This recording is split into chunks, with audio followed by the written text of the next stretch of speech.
Presented by Bombay Films Record. Bombay Films Recording Studio, गया।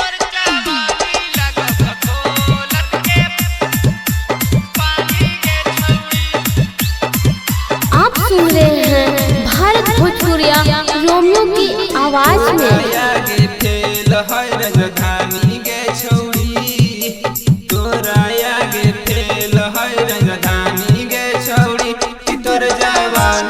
कोलत के पानी गे छौड़ी तोर जवानी लगा कोलत के पानी गे छौड़ी लगा ही 38 जिला के रानी गे छौड़ी लगा ही 38 जिला के रानी गे छौड़ी तोर जवानी लगा कोलत के पानी गे छौड़ी तोर जवानी लगा कोलत के पानी गे छौड़ी।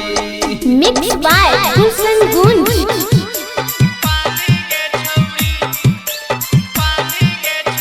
Bombay Films Recording Studio, गया।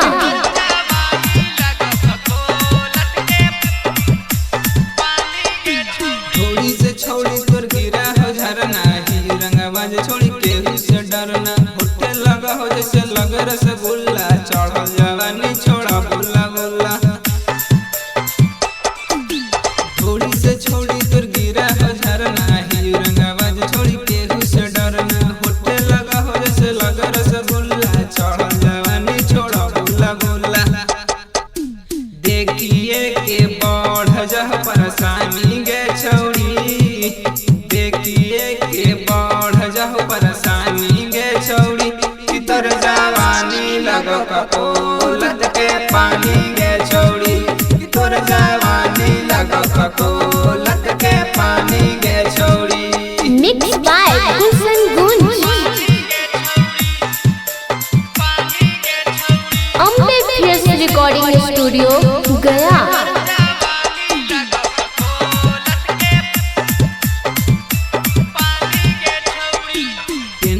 जब जब छोटे छोटे कपड़ा लाइकन से ज्यादा हुआ बुढ़वा में लफड़ा देखे ला सब कोई हको बेहाल गे दे देना नंबर बन जो ना माल गे